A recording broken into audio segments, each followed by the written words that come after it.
Sorry for the delay. Okay. Thank you so much for providing us the opportunity to speak with you tonight. My name is Erin Taylor. I'm the school nurse at Pond Cove Elementary School.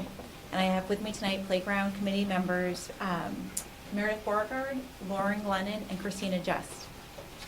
In 2014, Cape Elizabeth school officials recognized that the 20-year-old playground and the 12-year-old Natureland outdoor classroom sections of the playground were in disrepair and creating injuries. A 2015 committee charrette, which included participation from the Greater Greening Coalition, CEEF, Cape Elizabeth school students and teachers, school board members, town council members, resulted in a renovation design planned by Sashi Meisner. Sashi is a renowned local landscape architect who specializes in nature-based adventure play specific to elementary-aged children. The build of this playground design was included in the school budget, but due to state funding cuts over the past 3 years totaling over $2 million, the playground build has been cut. Last year, the school board and town council approved outside fundraising efforts to get this built, recognizing its importance to an elementary school student's day. School officials approached parents for help, and a high-energy committee of 30 parents and 5 teachers formed the nonprofit Pond Cove Playground Committee to fundraise for the build and ongoing maintenance of Pond Cove's playground and outdoor classroom. The playground design is still the same design that Erin just mentioned from 2015. Sashi was also the architect for the successful Breakwater School and the East End Community School. They both have new playgrounds. She isn't just designing a new playground fixture here. This is a philosophy of outdoor nature-based adventure play specific to elementary school age children. The plan involves access to nature, opportunities for imaginary play, landscape for spontaneous group play, and major improvements to Natureland. Our kids and teachers love Natureland, which was installed around 12 years ago, and want more. Taking lessons outside offers unique opportunities and brings instruction to life, engages students via all their senses, and inspires wonder. The design plan breaks the current playground into 3 areas. Natureland will offer an outdoor classroom, bird and butterfly gardens. Little Adventureland is a new age-appropriate adventure play area for grades K through 2. And Big Adventureland is an exciting adventure play area for grades 3 and 4. As we review the features planned, I want you to picture general adventure play landscape, which will include a willow tree, play shrubs, fruit and greenery to tuck into and out of the way, bark mulch paths, and logged and boulder edging for erosion control, but also for fun climbing and traversing as well. This adventure play landscaping considers accessibility, and an inclusive design element features are designed to accommodate all physical, cognitive, and social emotional needs to encourage inclusive play. In the new Natureland, there will be an outdoor classroom including raised garden beds, a willow teepee, fruit trees and shrubs, and picnic tables. Also in Natureland, a bird and butterfly garden including a wild meadow area, a seed collection system, bird feeders, weather station, and a composting area, as well as a gazebo. Moving into Little Adventureland, this is a new area designed for grades K through 2, and there will be a wooden play fixture, a boat play fixture in sand, an omni spinner, 3 bays of swings, a bench along walking paths, and a little kids hill slide and log steps. Transitioning into Big Adventureland, there will be a big kid hillside slide with boulder steps, a tree fort, a new age-appropriate playground climbing fixture, a sand play area with adventure landscaping and a tunnel, a grassy field for open play and sports, and a breezeway upgrade with a concrete ping pong table, chalkboard mural wall space, pavement foursquare, and a sitting fence. And finally, a basketball court update. The budget to build this design was $250,000 in 2015. We have increased that budget to $300,000 to accommodate increases in prices since then, and added a maintenance fund to ensure that this playground will be cared for and continue serving the design intent for incoming classes for years to come. Our nonprofit will live on and will be passed on to future parents to oversee maintenance needs. To reach the budget goal of $300,000, the committee is engaged in a multi-pronged outreach strategy, considering contributions from all constituent levels of our community, as well as regional and national granting agencies. Construction will begin as soon as school is out this June. The hope is to build the whole project at one time to capitalize on the attention and momentum that we have now, rather than phasing this over a few years. It will be because of the combined efforts from our town, our school budget line, institutional support from foundations and corporations, community individuals, and events that we reach that goal. So you've just seen the beginning of our general presentation. Now let's drill down to the school board and the school district's role. First, thank you for your interest in the project and inviting us to come here tonight.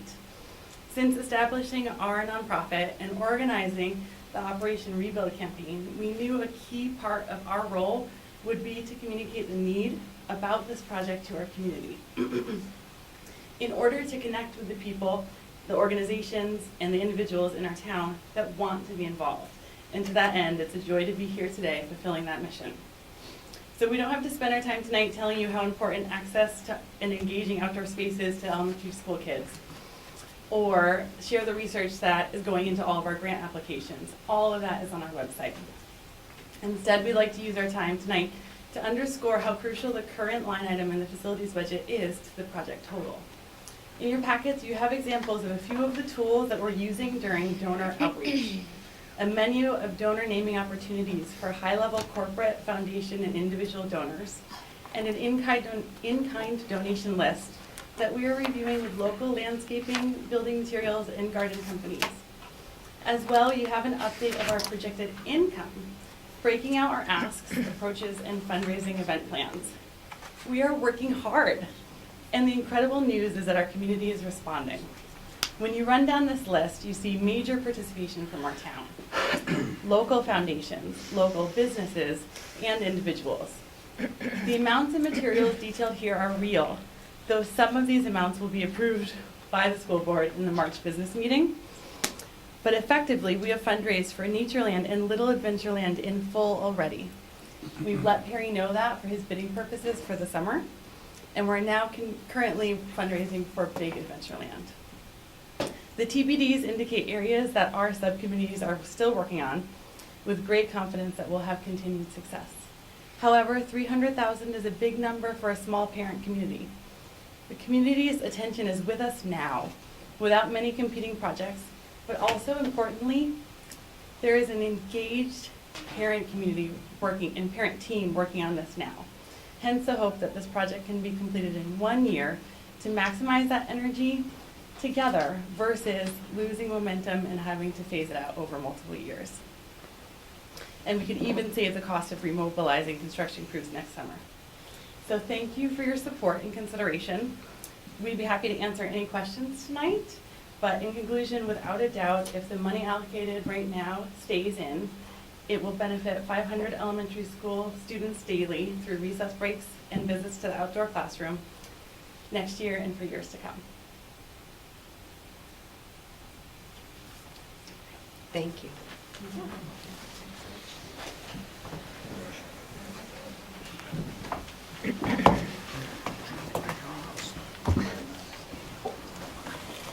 Suzanne, you want me to grab the light? Oh, sure.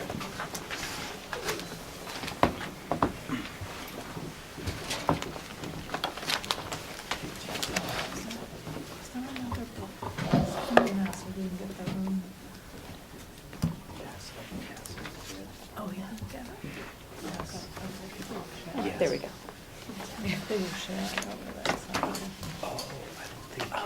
Thank you to the entire playground committee, and it's exciting to hear how the community and local businesses are responding. So it's really good news, and thank you for sharing it with us. So after that, some of us moved around, had a little break. At this time, we are going to dive into hearing responses to previously submitted questions, and I don't have an order prepared for department heads and administrators, so I don't know Do you if, just want to start at the beginning of the? we absolutely could just start at the beginning of the list, if people are willing to do that. So just to share with the public, after our January, it was in January, we had the extended budget workshop. The board was asked to submit questions to all department heads and administrators based on their presentations. Susanna and I kind of condensed, combined, and then sorted those questions, sent them out to administrators who did research and did work, and we're hoping that we can hear answers tonight, but there's always more time for question and answers, and I'm sure that there will be more that add to the queue. So, without further ado, and I don't have the questions in front of me. Well, I was going to share with prep. you. There you go. So I believe Pond Cove School and Jason were at the top of the list. Okay, well, first, I want to start by thanking the board for, again, as I mentioned the other night on February 12th, just for this very thoughtful budget process, which continues on with these the questions that you provided. I'm just really honored to be a part of this process this year, and I find these questions helpful, so thank you. So shall I read the questions as well for the public and for? Might be I think helpful. it'd be nice and Yeah. clear. So the first question was related to my proposal for recess, for lunch support aides. And these aides would be under an Ed Tech 1 contract. And the question is, please tell us about the success of the volunteer program in the cafeteria and why the cafeteria aides are back in the budget. Will this supplant the newly formed volunteer program? I was so glad you asked this question. It's a really important one. I wanted just to clarify a few things, and I'll do my best. So to start with, I want to make sure that I explain the purpose of the volunteer program. So the volunteer program was never intended to meet the needs of supervising the cafeteria. It was intended to help us sustain our recycling and composting. And it's been a great experience. We've had a lot of wonderful parents in. I reported earlier in the year, we started off very strong. So we started with 20 volunteers in the fall, and we had them commit for 3 months. They did a wonderful job. Now we have 3. So, and they're doing a wonderful job, and we enjoy having them. So, and I also want to make sure I thank John Holdridge, who has been instrumental in this and continues to be. We continue to meet on a regular basis. He's actually getting ready to put out requests to parents again for another group of volunteers for the next part of the year. So, although we went from 20 volunteers to 3, I would still call that volunteer program very successful, because anytime we get parents in with our school working alongside us, it is a benefit. But just to reiterate again, that was for composting and recycling, and we don't put expectations on parent volunteers for student discipline, teaching of expectations, things that are required of staff during recess or lunch duties. So I really strongly support this proposal of, and I can explain it more clearly, the 1.2 recess, the 1.2 lunch support ed techs. That is 4 people at 0.3 at an Ed Tech 1 rate. So, and I would actually like to go into that a little bit more if I could, a little bit beyond just explaining about the volunteer program. We've heard a lot tonight about the challenges of teaching. I thought Mr. Shedd spoke very effectively about that when he made the comparison between his experience as a lawyer and his experience as a teacher. And these lunch aids would provide more planning time for our teachers. And so, we talk about class size, and just going back again to Mr. Shedd's conversation, he talked about class size, but also student-teacher load. And so at the high school, we're talking about high, 75, 85. At the elementary school, our class sizes are around the 20 range, but our teachers are teaching multiple subjects, planning for multiple subjects every day. With young learners, they're on all day long, taking care of their needs, and planning and prep time is just essential. So that's why this is really at the top of my list. One of the items at the top of my list would be these lunch aids. Creating that additional planning time for teachers, impacting all students in the school. Also, with calculations show that the 4 lunch aids would not only do that, bring the duties for our teaching staff down to levels that they expected a year ago. But it would also free up our RTI ed techs to provide up to an hour a day additional RTI support for students each. So about 4 hours a day of intervention supports for students. Right now, our RTI ed techs are doing 2 to 2.5 hours of duty per day, which I think is really for an Ed Tech 3 hired specifically for their skill set in providing intervention. I think that's kind of unprecedented to do 2.5 hours of duty a day. And it's not appearing to be sustainable. We had 4 RTI techs last year. Only 1 returned. All 3 that left commented on the amount of duties. We have 4 again, and they're commenting a lot on the amount of duties, balancing that with meeting with teachers, prepping for lessons. So it's not appearing to be a sustainable plan. So I'd love to reduce the duties for them as well, and have them, completing the responsibilities that they're really intended for, providing RTI support. So the lunch aids would do those 2 things. So that was the question about the lunch aids. So that's why they're back in. So the next question, why are RTI staff being used for lunch duties? Is it in their job descriptions? And that's a great question. RTI ed techs themselves do not have, there is not a developed job description specifically, but there is an Ed Tech 3 job description, and that covers any Ed Tech 3s that we hired, and they fall under that. So in their job description, it would say, completing other duties necessary. And it was always the intent when the positions were created, looking back at the new position proposals that Mrs. Hassan presented before my time. One of the 2 pieces were prep time for teachers, RTI, and the prep time piece, meaning the RTI ed techs would be doing duties. So they are doing them. I feel like they're doing way too many to be as effective as they would like to be, and we would like them to be with children in terms of intervention. So they do quite a bit of duties. So the next question, the newly proposed receptionist is slated to sit at a kiosk to be built in the Pond Cove Library. What other work will she do that may allow the secretaries to be more efficient in their roles? So I can speak a little bit to that.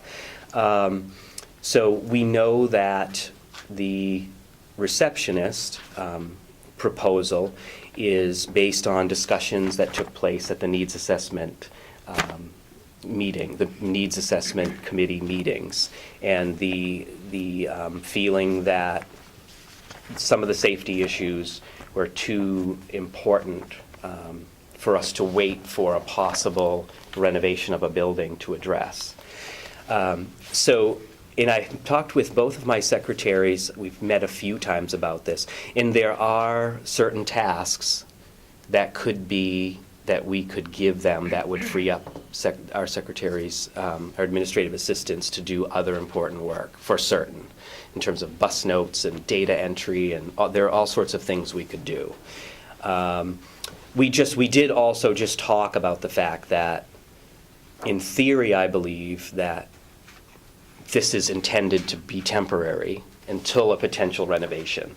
So there's just, it's kind of interesting to think about creating a dependence on them, completing tasks with a plan to not have them maybe 4 years down the road. So I just wanted to, just so everybody has all the information, everything we've talked about, it's just an interesting thought, of a direction to head of loading them with responsibilities to know that then it would come back on the secretaries. Doesn't seem like a growth model that makes sense. But of course, there's plenty of work to go around. So if we had somebody there, we would have them working for certain. Okay? So then the other part to that question is it possible that the person in the kiosk could also support the cafeteria during lunch times? So it's possible, but I don't see it as a fix. Because we don't have any extra people, so if they were gone, somebody else would have to sit in there that could just be in the cafeteria. So I don't see that as a cost savings. But it is possible they could switch roles with somebody. So I don't really see it as an effective solution to cost savings. So then the other part of that is, will this position have Ed Tech 1 salary and benefits? And again, we're talking about the receptionist, and the answer to that is yes. That's the proposal, the Ed Tech 1. Okay, so the next question is about a proposal to hire an aide to meet the needs of a student or students with 504 plans. And the question is, given that 504 accommodations are mandated by law, how is the student functioning now without the proposed Ed Tech 1? How are we presently meeting the requirements of the 504 plan, and what has changed that resulted in the request to hire a new person? So that's an excellent question. The answer to that is we have it now, and it's being funded through the subline. So I mean, once a decision like that is made, you don't have a choice. You put it in place, and you find. So the answer is we have that person in place, but the funding is coming from the subline. So, and that's still accurate. The funding source For this year, yeah. for this year. So I think that kind of stuff happens. I wouldn't say it's super common to require,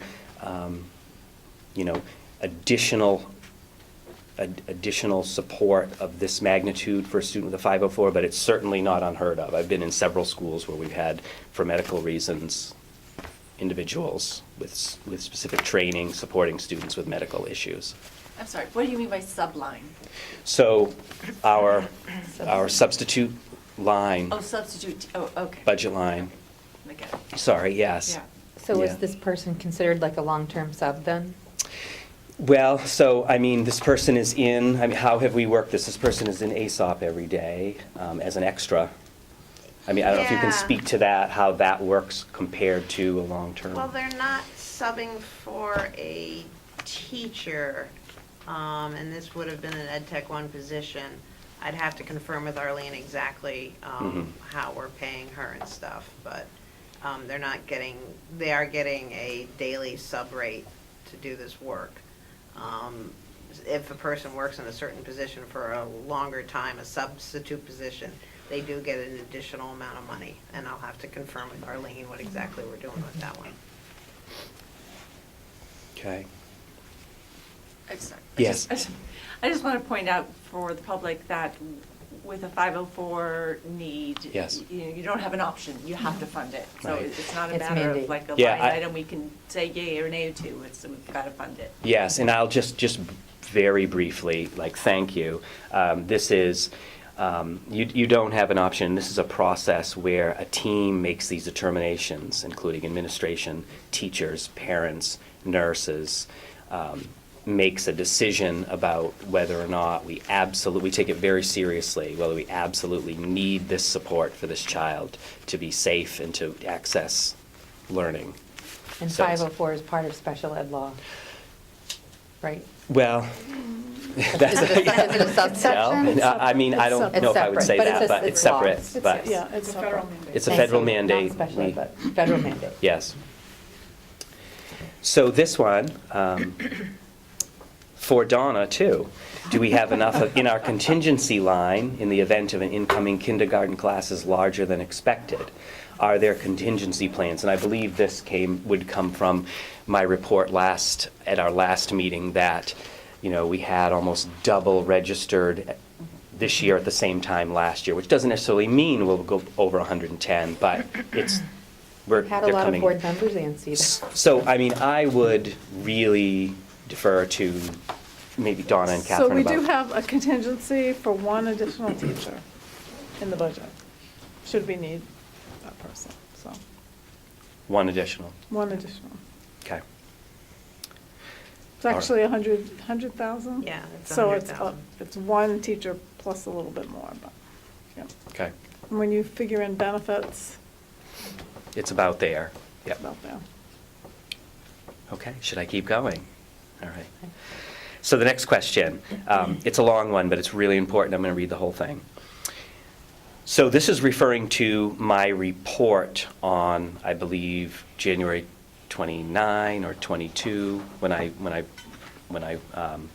set my proposals. In needs not addressed, I referenced student needs in grade 3, rising 4th graders. You spoke about the possibility of requesting 6 teachers for 100 students. This gives us class size of 16.6. Policy recommended range is for 3 to 4 is 19 to 23. So I know that policy is guideline and not min or max, but with such a divergence from the policy, we would need compelling reasons. The board was never before heard of any extraordinary needs of this cohort. So, so having 6 classrooms would bring us below the policy, the guiding suggestions for class size. So I have a few responses to that. So as you know, in these, I want to make it clear that in the current budget numbers that we're talking about tonight, this 6th teacher is not in there at this time. But you heard a lot tonight from Mr. Shedd about class size, and you heard a lot from Amazing Pond Cove teachers about, and I share their feelings about providing the very best for our kids, the benefits of having smaller class sizes. I'm also just sensitive to the policy and kind of weighing out those options as we go through this decision-making process. A couple things I want to point out. There were questions around, so how are you meeting these students' needs now? Well, they have 6 teachers now, and so I think that's a lot of what I've heard as I've sat with staff, teams of teachers and individual teachers, in terms of we're meeting their needs because we have 6 teachers. That's the general consensus, the general feeling from the staff that I think you heard tonight. So I could kind of reiterate that. The projections would suggest that the following year, we would most likely go back to 6. If the projection stayed the same, we'd be at the lower end of the policy, but I think, 18, 19 would warrant 6 teachers. And, we want to retain our highly qualified teachers that we hire, rather than not having, eliminating a teacher and then wanting to hire one back. So I just think, there are many reasons that you heard from the staff that, I do agree with them, but again, I'm sensitive to being physically responsible, and so I think, this is where we're at in the process. We're still talking about it, but I think you have a lot of information now after tonight from the teachers. Also, too, something to think about, we talked a lot about class size tonight, and I mentioned this on February 12th, and then Mr. Shedd mentioned it tonight. I know I keep going back to Mr. Shedd. I think he made a lot of good points tonight. Last time I talked about the tours that I give, and I mentioned, just as he did, every parent asks, what is your class size? I have 3 tours on March 15th. I've got 2 emails about tours, and people are from all over the country. These people are from Buffalo, New York.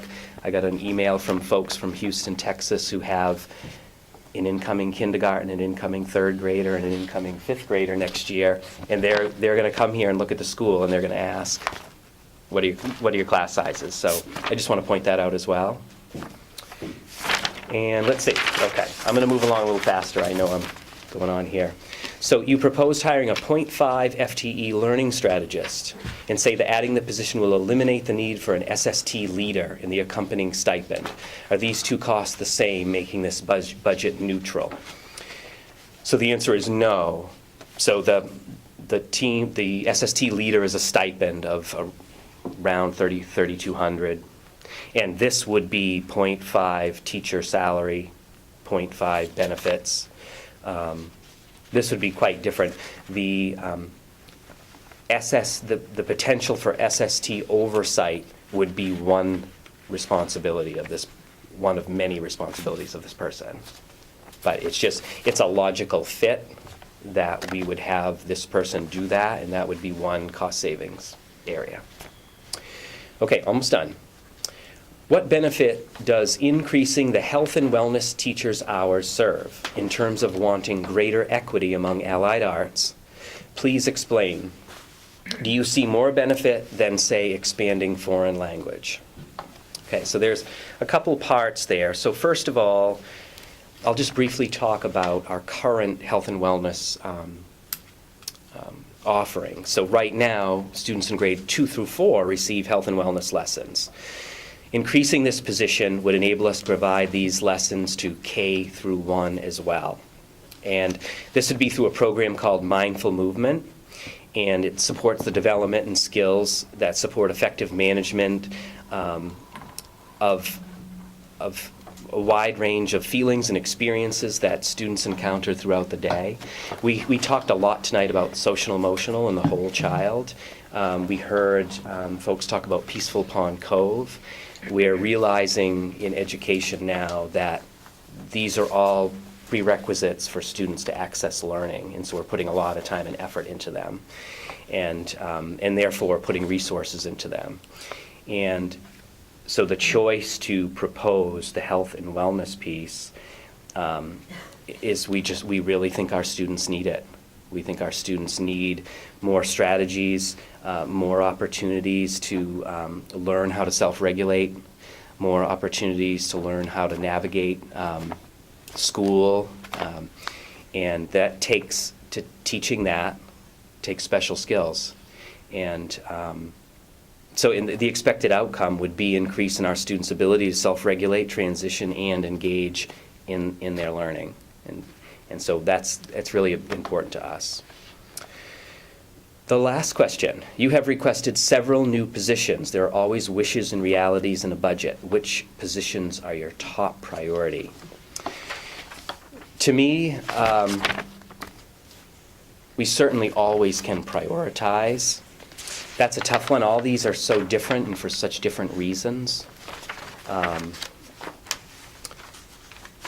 It's really hard to say what my top priority would be. I mean, really all of them. I mean, we certainly, if we're asked to prioritize, then we will certainly do that as an admin team and looking at the big picture.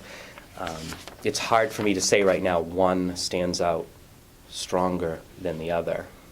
I mean, I certainly think, if you think of it logically, I mean, if we're thinking about the health and wellness being the prerequisite, right, it sounds like I should be saying that's a priority. But I'm also really mindful of that teacher planning time. Something else I didn't mention about the RTI, the cafeteria aides, it also would help create great consistency in the cafeteria, because they would be a cafeteria crew and they would really be at the heart of it and have the same expectations. That makes a big difference. So I think right now, I mean, really, all of these proposals, I think, are really fundamental, and I think I can prioritize when the time comes, if that makes sense. Okay? Are there any questions?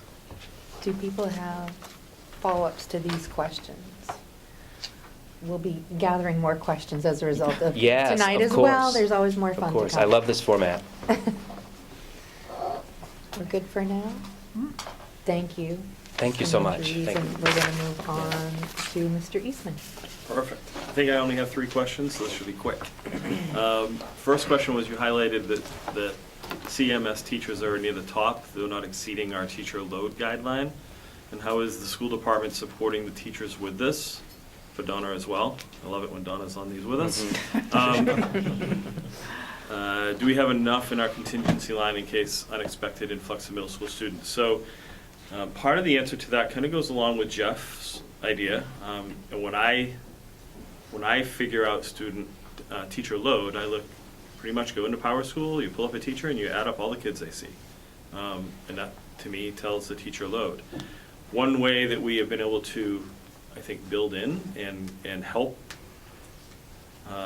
support those teachers during that time is really by what we offer during the WIN periods, because each teacher does have a roster for WIN, so it's not they have to be there. WIN is more than just a study hall. It's where teachers are directly working with kids. So some things that we have done, teacher load is based on the rosters. Some built-in reliefs that we have are things like band, chorus, GT, middle school academy, the special education. We try to organize pullouts when needed through that process. And something that's kind of under development right now is the development of a series of electives, so that kids can, if kids are in good standing and their work's caught up, they should be able to offer to go out to an elective of their choosing. We've just started an elective for art class, and it's a huge success. So really, the contingency for that, and WIN is kind of that period where it happens the most, where it's easier to pull kids out of that. So I think that's the answer to how we're supporting that process. I just had a couple thoughts on that too. The additional social worker that we have this year, and she's been doing a lot of work with executive functioning Right. skills. So I think that's a huge support to our teachers. I know she's been in classrooms working with teachers as well as working with students. And I think the way that the schedule is arranged this year with the guidance time, so that the teachers can do peer observations or go out and do observations at other schools or in other communities, has been a support to them. It's a support that doesn't require them to do sub-plans and Right. all of the other stuff that gets in the way sometimes of actually taking that time to do it. So those are the built-in supports that we have to provide some relief for that amount. So it would be wrong to say every day a teacher load might be 100, but it would be true to say if you looked at their roster, they're responsible for 100.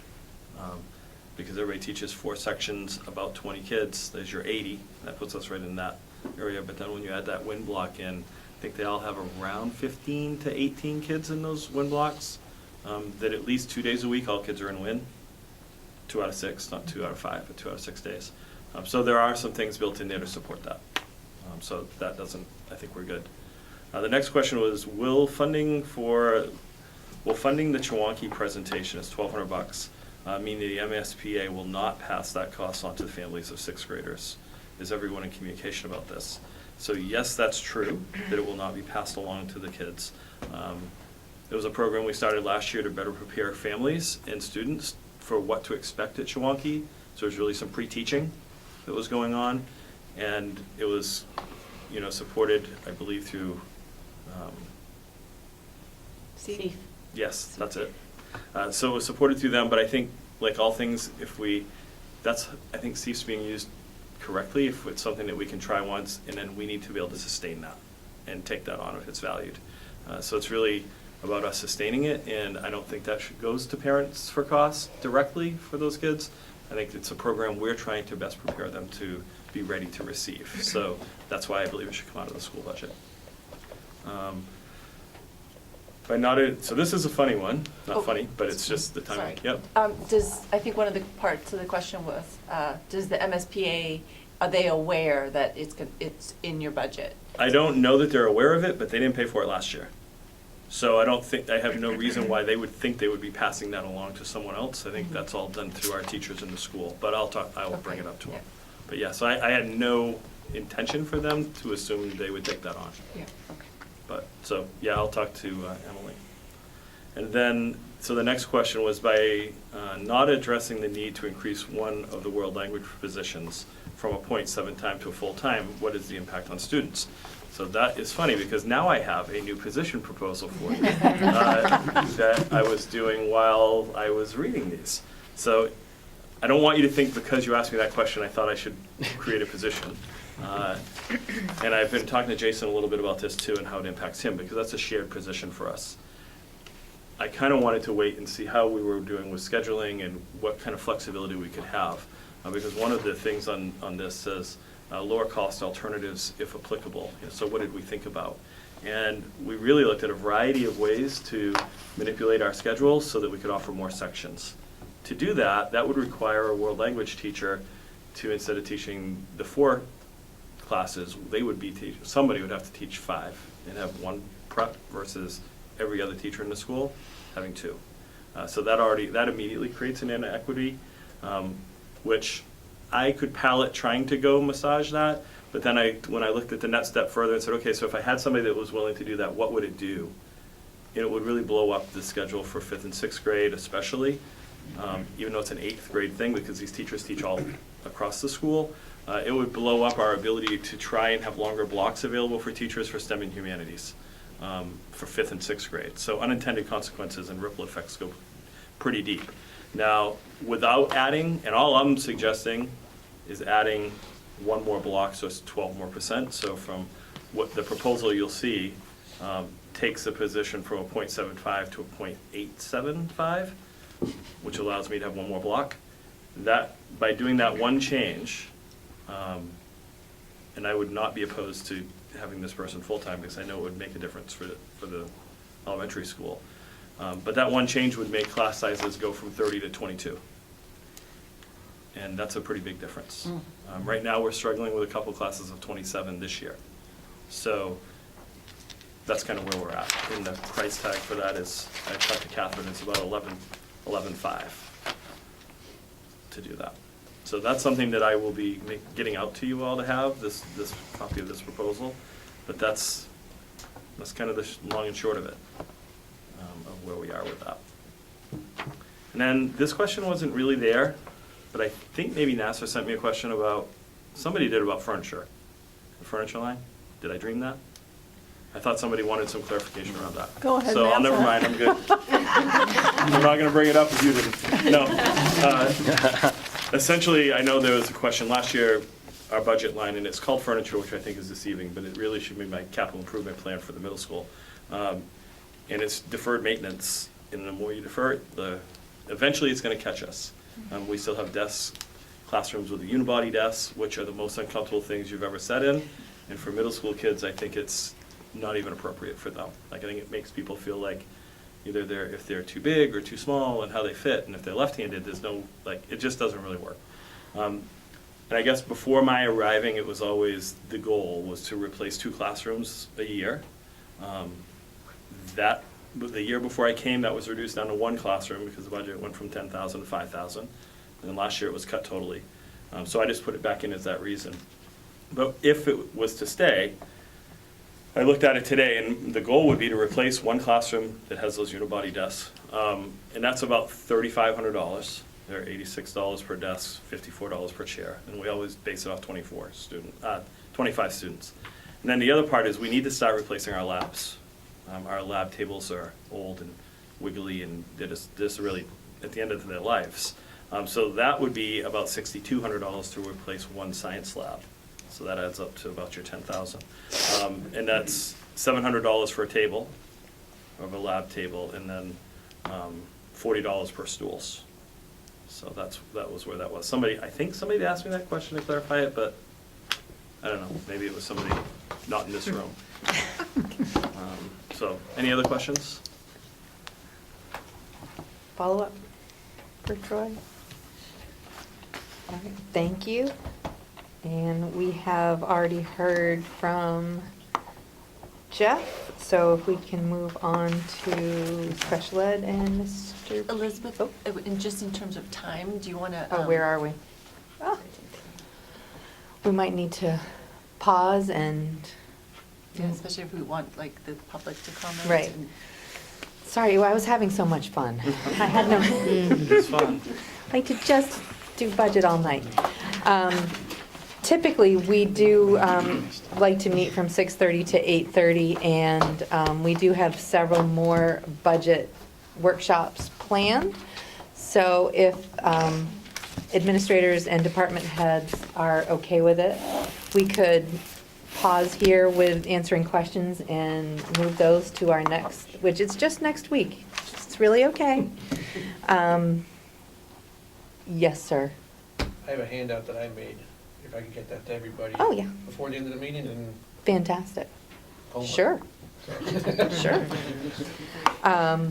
Because we do want to make sure that we have time for any further citizen input. So at this time, if anybody in the audience would like to say anything? Am I allowed to speak again? Should I When? resign? I just want to speak briefly to the issue of planning time that was brought up. I would like to remind us of everyone of the letter of intent that was signed last year by the school board, good faith agreement between the school board and the association, and I will just read directly from that. The school board recognizes planning time as vital to preparing instruction for optimal student learning. To that end, there must be adequate staffing and appropriate scheduling in each building to support consistent and sufficient planning time during the school day. The board wishes teachers to be successful in the classroom and to ensure optimal student learning, and thus aims for adequate staffing levels to support planning time, and encourages building administrators and teachers to work collaboratively to build a suitable schedule that provides sufficient planning time. So I think Jason spoke to that tonight. I just want to remind us, everyone, of what we tried to work on last year, and this is an issue that is of utmost importance to, I know, our teachers, and according to this letter, it says it's important to you as well, so please consider it. Thank you.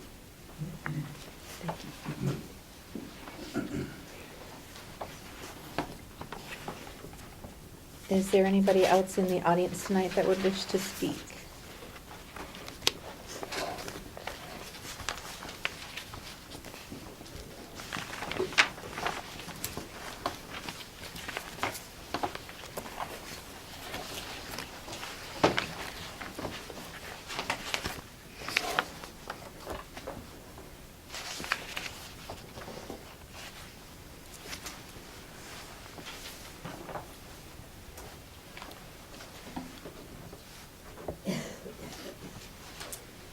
Good evening, members of the school board. My name is Christina McAnuff, and I am the parent of a Pond Cove third grader. I am the bonus mom of a senior and a bonus mom of a freshman. I am heartened to see the number of Pond Cove teachers and staff here tonight and to hear from Jason and the presentations. I am concerned as the parent of a child that receives special ed services, that the class size might increase next year. As a volunteer in the classroom, I can tell you that the 1 hour I spend on occasion leaves me exhausted. And I want to say that as someone who has stepped into the shoes of a teacher for a small part of her day, I hope that before you make the decision to eliminate a fourth grade teaching position, that you spend some time in the classroom volunteering and seeing how much goes in to navigating a cohort of 17 students, which is what is in my daughter's classroom currently. I am amazed at the amount of care and attention that has been given to my family to help us navigate RTI and an IEP. another child with a 504. I believe that with the support of our teachers, that our children are going to go on to do incredible things in our community and in our country. That said, I work with young women around the state. I travel to 16 school districts for my day job.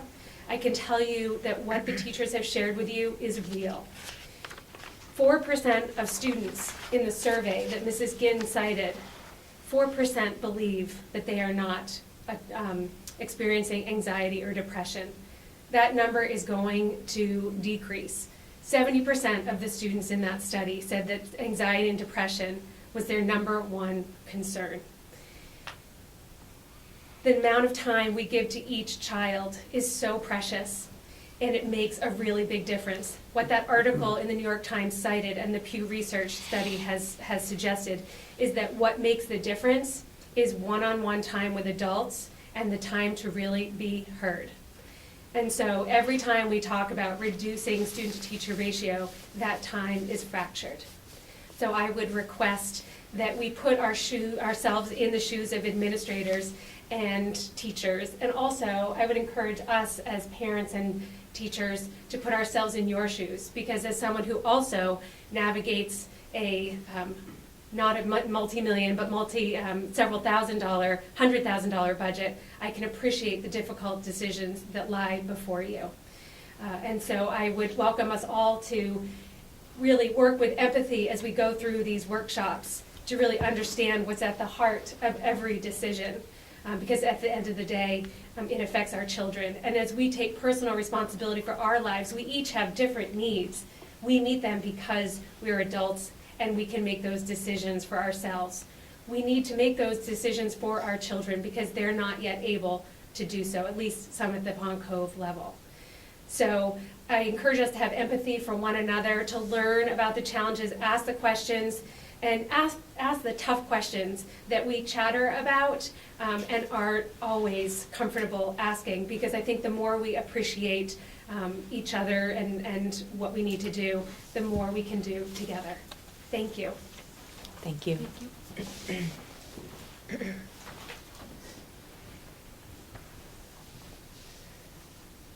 Is there anybody else in the audience that would like to speak tonight?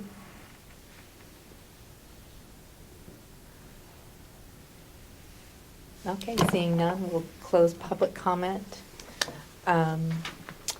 Just as a reference point, I wanted to just bring up to the board, and it's really for Superintendent Wolfram, that at the January 22nd, 2019 workshop, you gave a preliminary budget update to the board, and you said that you asked administrators to submit their original request budgets, which is, I guess, we've got a slightly different version now. At that time, though, you said that the next step was to ask them for a second version of those budgets, which I assume would be lower. And so out of respect to you and the administrators that, you know, time and careful consideration goes into that sort of process, when do you prefer to start that process and look for further efficiencies and cost-sharing opportunities or items that just don't make the priority list this year? Are you looking for direction from the board, that sort of thing? Well, I think these discussions take a while. We put a lot of thought into decisions about bringing priorities to the board, so I think sooner rather than later, we would rather start this process. And I think a direction would be looking at the expenditure budget and the impact that has on the rate of taxes for our citizens. A direction from the board about whether you feel this is too high, we're in the ballpark, where we're going with this. So do we need to do further work on it?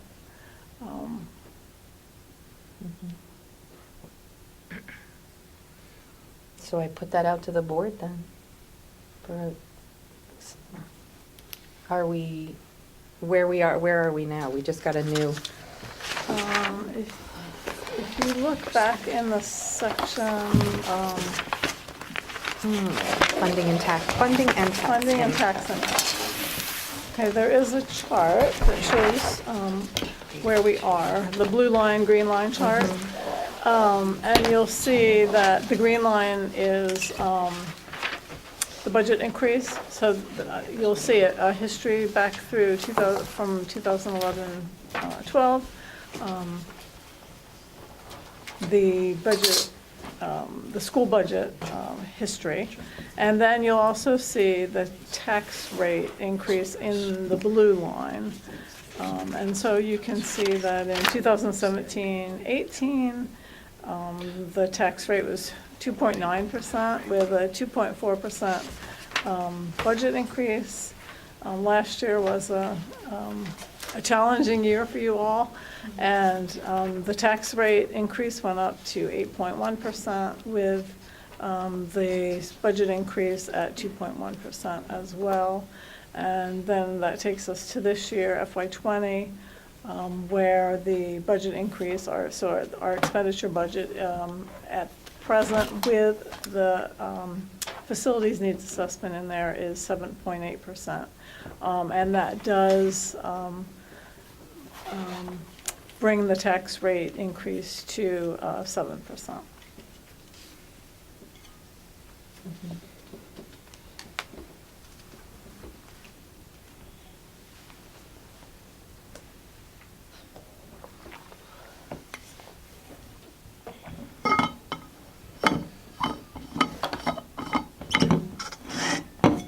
So our next steps would be, again, meeting as an A-team and talking about the various pieces of the budget, and if the board feels that the expenditure budget is too high at this point, and the tax rate increase really we can't sustain this tax rate increase, we would develop a list of priorities through a lot of discussion, thinking about really looking at the goals that the board has set for the budget, and talking about what the impact would be on students for all of the many things that are on the budget.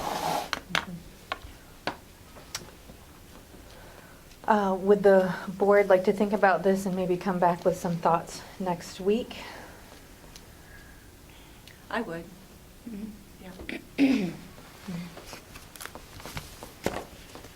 Looking around for other nods or? I would like to see the number reflected without the facilities need assessment, because I feel like I don't think that should be sort of, okay, we're gonna carve out from an established budget based on that. That's sort of, has to be done separately, line item in my mind. So I don't wanna look at these numbers and say, well,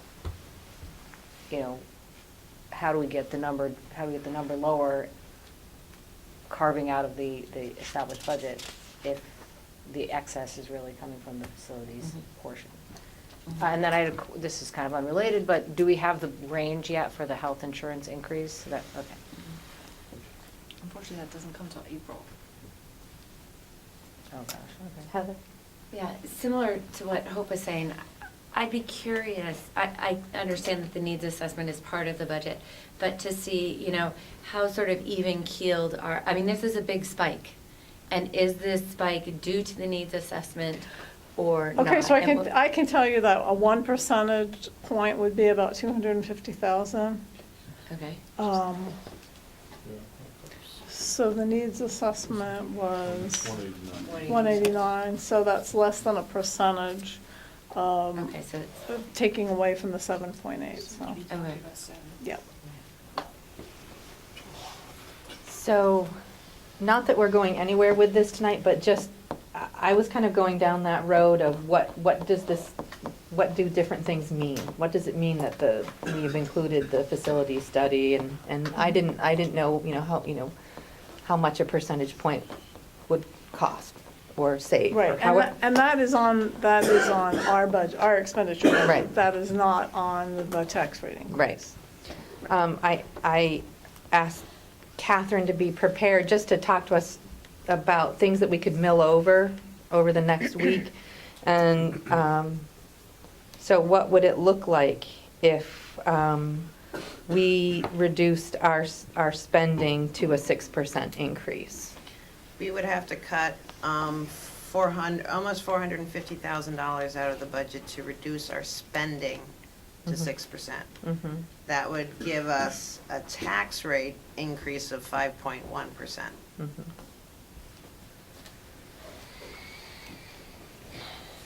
That's just for thought. Can you repeat that? Yeah. So if we wanted to have our budget expenditure only be a 6% increase instead of the 7.8 that it currently is, we'd have to cut almost $450,000 Yeah. in expenditures to get there. And that would bring the tax to That would 5.1, bring, you said? 5.1 would be the tax increase.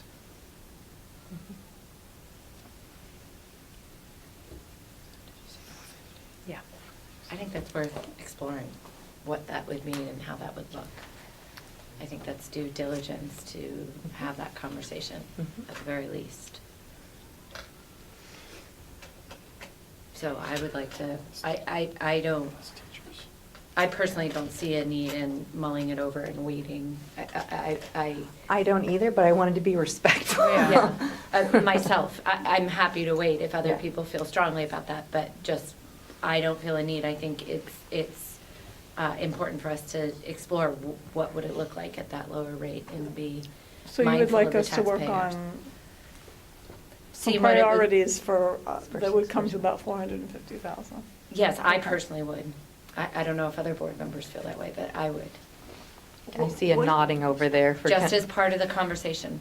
I Yeah. see. Which departments are left that we haven't heard from? Special education, facilities, Improvement of instruction. improvement of instruction, and Athletics. technology, and superintendent, And athletics. athletics. Yeah, they don't, just kidding. I think we made up a question. I feel that we should have those presentations before, I'm not saying they can't happen the same night, but I feel it's really important to hear from them as if we were hearing from them tonight. That's a good point. Before we ask anybody to, reduce it. It's not saying that you can't have that conversation and you can't sort of project, but I think it's really important to hear from everybody first. I agree with that, too. I think it's reasonable, and you make a good point that the point has been raised, so pre-conversations can happen. But I agree, it's nice to hear from everybody.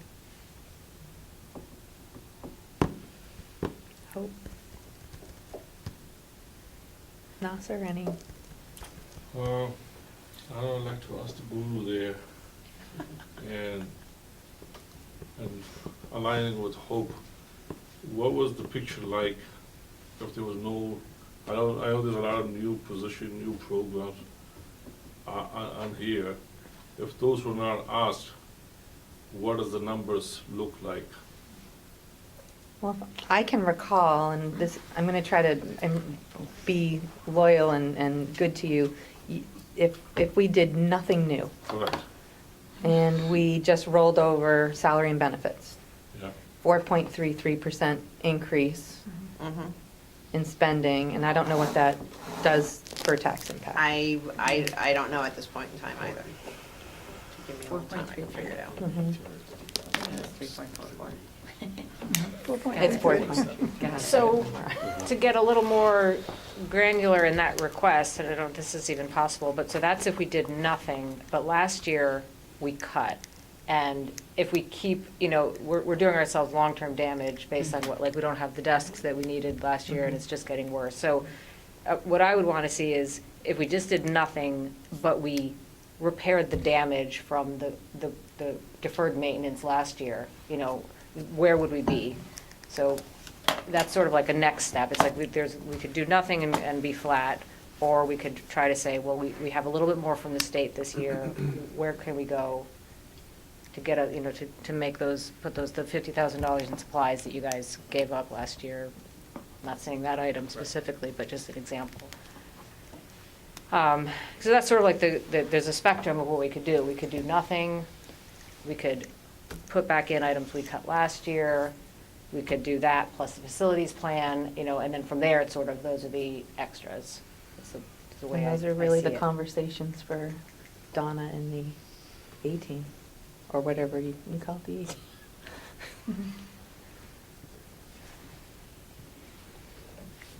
So we're, Can I ask a clarifying question? So are you thinking about not considering any of the new pieces, but just looking at what was there and adding back in what was taken out? Yeah, what I'm saying is I don't want us to suffer from the deep cuts we made last year. You know, that shouldn't become the new normal, is what I'm saying. We had a really hard time last year. Can we rebound to a more normal level? And what would that look like? because like we cut back on facilities, we cut back mhm. on supplies or, yeah. And that'd be the Mhm. baseline then to Mhm. take a look at. I'm saying in my mind, that's sort of the baseline to say, we need to, if we continued on the path of the cuts we made last year, we're just digging ourselves a bigger hole. If salary and benefit increases keep going up, and we keep trying to maintain the same tax level, the schools are just falling apart, and we're making our lives harder in the long run. So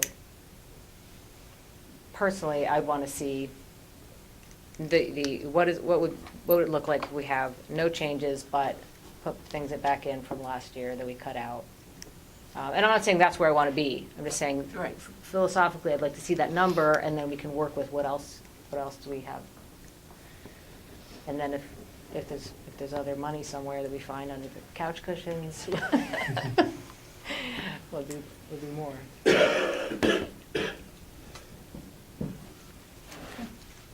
Nasser? So, Thank you. so we're putting our hats on for cutting it, right? What is the possibility of living with the 7% increase that's there, or as it is? Is that just too high? Is it repeating last year's mistakes or troubles? Can we just consider, they say, ideally, we are here for the best, for students' sakes, for education's sake, and if money was not an object, what's wrong with going or discussing that route? I think that's a conversation we can have. Okay. I personally don't believe that a 7.8% tax increase would be palatable to the town, especially when we're getting a 33% increase in state subsidy. And we can't hide that. That's a fact. I think that if we're going to say that we're being fiscally responsible, that would not pass the straight face test, personally. So I think it would be a hard sell. Yeah, I think it just comes to us doing our due diligence. We can't just take the number at face value and say, let's just run with that. We need to look at other alternatives like Heather brought up. And I think what Hope brought up is really important too, because maybe that increase that we're looking at now is really due to the fact of last year.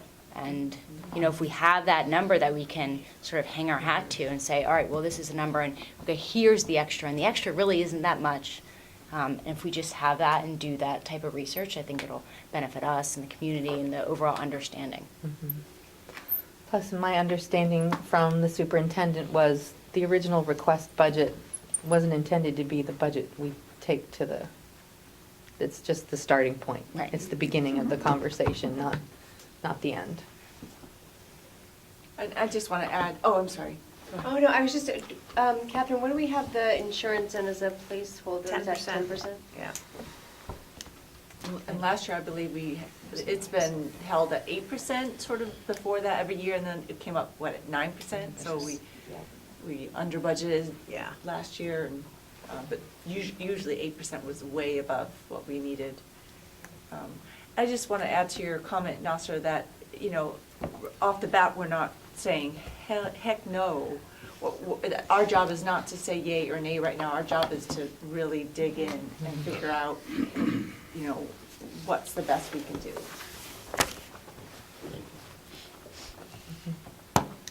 Thank you. This part of the conversation is always the most uncomfortable.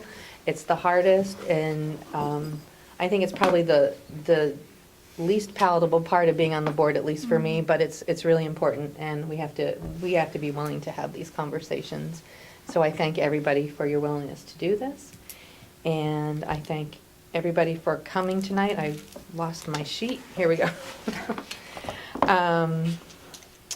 So if people are comfortable, I'm going to go ahead and wrap up and say that looking ahead, our next budget workshop is on Tuesday, March 5th at 6:30 p.m. This time we'll be back in Town Hall chambers. At that time, we will continue with budget questions. See, I even figured we'd have to. Questions and answers. And because staffing is the largest portion of our budget, which is upwards of 80%, we will take a closer look at staffing and enrollment, particularly the school funding formula, which we've kind of had a nice primer on already. And just specifically how we staff our school department, not just the how, but the why. You know, what drives staffing beyond the simple enrollment numbers, because there's a lot that goes into it, including federal and state mandates, which we hope to talk about next time, as well as, you know, student need. And then, if possible, we might be able to talk about some comparisons with peer schools, although there has been some difficulty in getting information from the state because the information that they have is not correct. As far as the report card, is that yeah. Yes. So getting. And it's not just our information. Well, it's everybody. So that is making things difficult, but that's one thing that we also like to do. So thank you again for being a part of the school board budget process, and good night.